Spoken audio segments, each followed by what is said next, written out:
Hello, Pisces rising. I'm Britten LaRue. This is Scopes Unshamed for August 2026. Let's get started. Well, how are you doing? July was a really big month. A lot came into formation, a lot came into play, a lot of momentum got going. I think that it would be really wise to begin August by getting clear on what were the big themes for you in July. This is not about like getting to the right answers of astrology. This is about actually collecting the data of what happened to you, what happened within you, what was going on through you, and what was going on around you. So you might even divide these thoughts into categories of like in me, through me, and around me, or just create some categories around like romance, money, internal dialogue, body health, passions, spirituality, career. Like get us, like really look back over July and notice like what got initiated, what got stirred up, what was a pattern on repeat, what were the themes, because it's going to be really helpful for you to understand what these themes are as we move forward in the months ahead, as these themes start playing out in different ways. I think it would be feel really, really, really helpful for you to be like, well, I don't know if this lines up with the astrology, but for me, the themes of July what were the da da da da. You know, noticing how you may have felt like you were in a rising or escalating energy on some things, and on other things you may have felt like you were in a waning away or a reviewing behind. And in other things, it may have felt like, oh, that just was sort of neutral, like that wasn't really a zone of life that was up for me.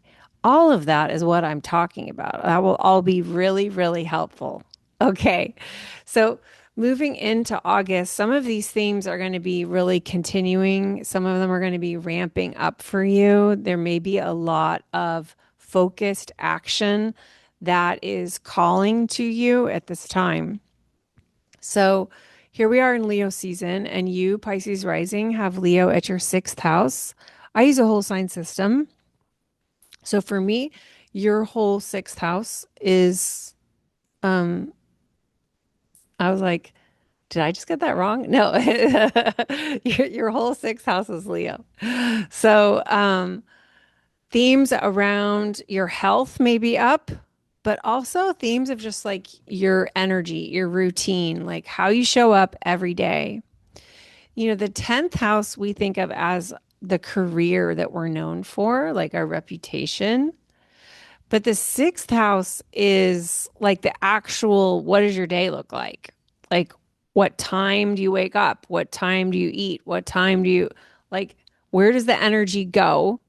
And how are you taking care of your bodies, like your physical body, your energetic body, your emotional body, your mental body? You have different bodies from a multi-dimensional perspective.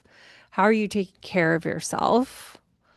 Because sometimes health things can come up in the sixth house where we're like, we really have to confront, like, I just have to go to bed earlier, or like, I just have to stretch before I exercise, like, whatever it is for you.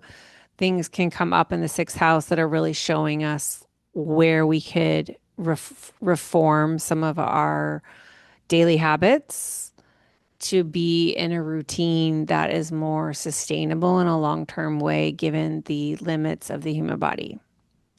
So we often tend to like not find the sixth house very fun, but it actually is kind of the center of everything when we're in the day of our life, when we're in the present moment of our life.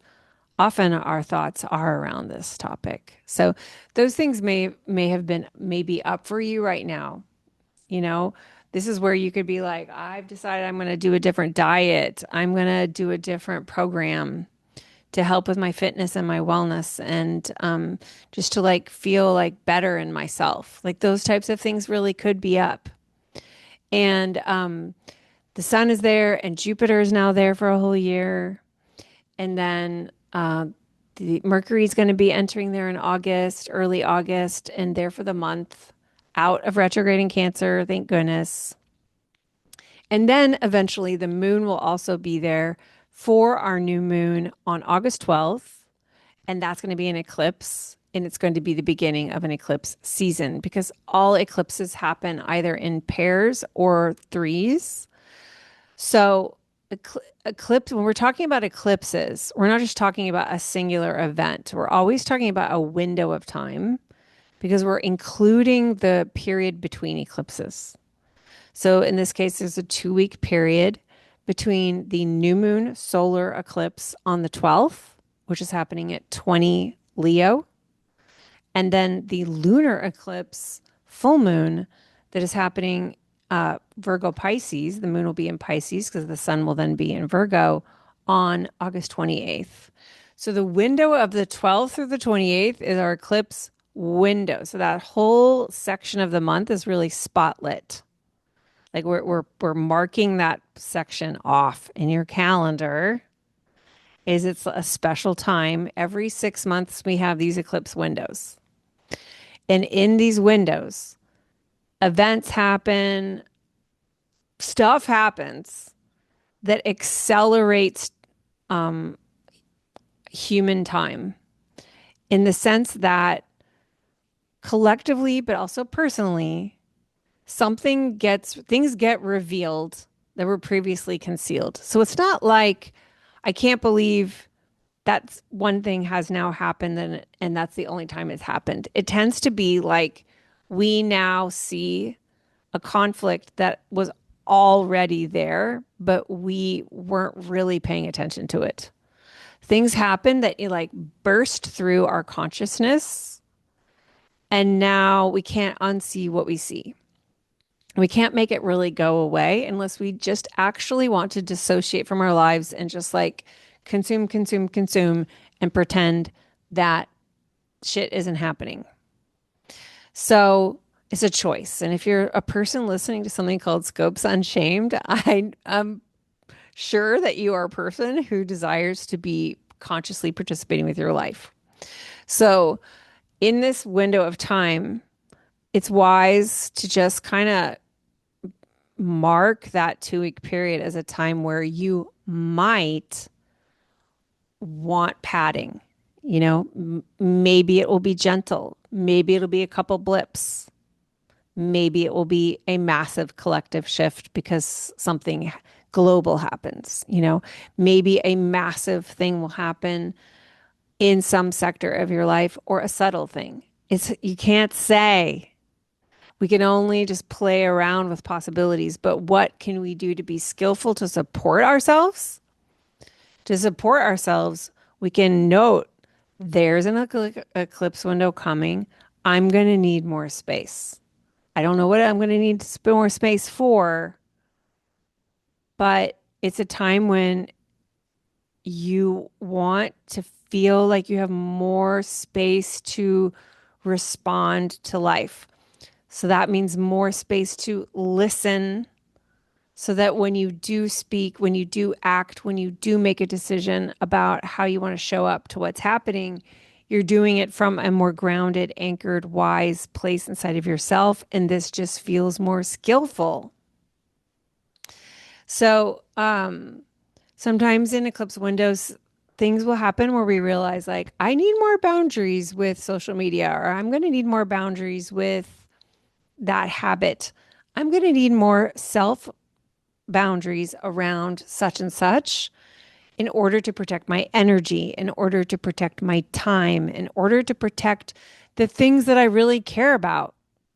Because like we care about things and it's not fun to have to push that off to the side because we're now dealing with something that feels like it's demanding our constant attention, but it feels like that way because we're giving it our constant attention. And if we put a boundary around how much attention that we're going to give that, then we will have more time to care about the things that we care about. So Pisces rising, you are water. You move with water.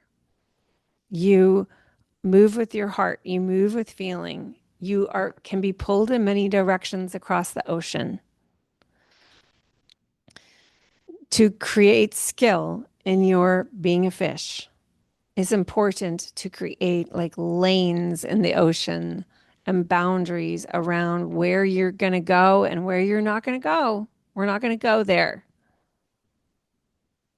And so my wisdom, should you choose to heed it, is to just decide in advance to be a person of boundaries the second half of August.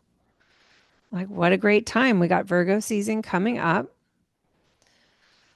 And Virgo is like a wonderful time of year to practice being very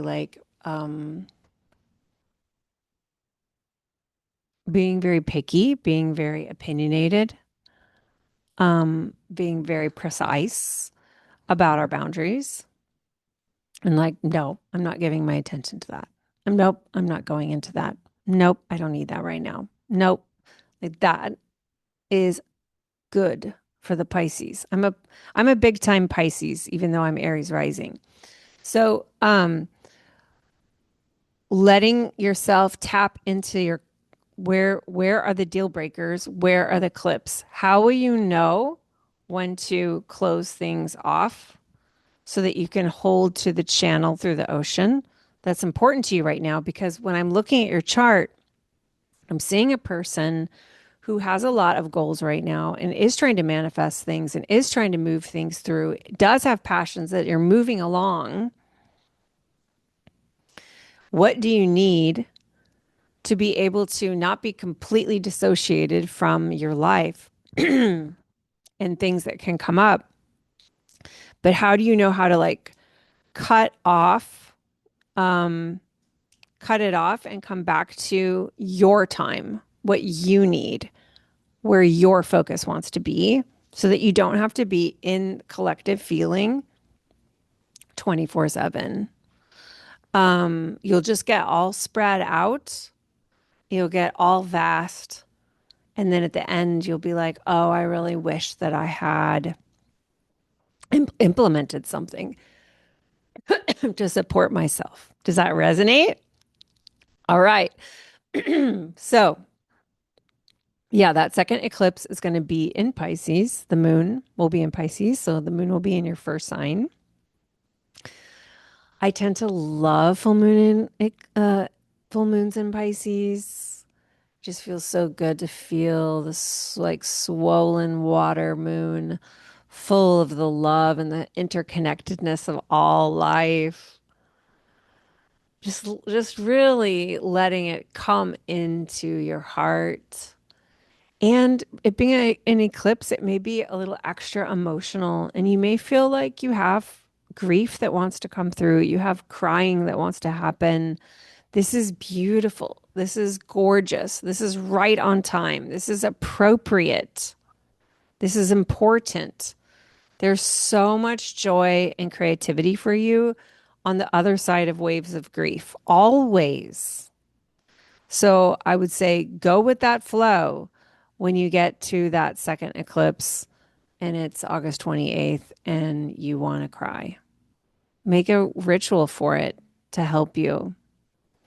Let it help you light the way. May your grief be your service.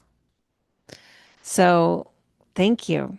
If you like my approach to horoscopes, I hope you will click subscribe. You can do that right now. Click subscribe, inviting you to like, comment, share. This is a new project that I'm doing, and I would love for you to support the project in finding more people. So, thank you so much, and I will see you in September.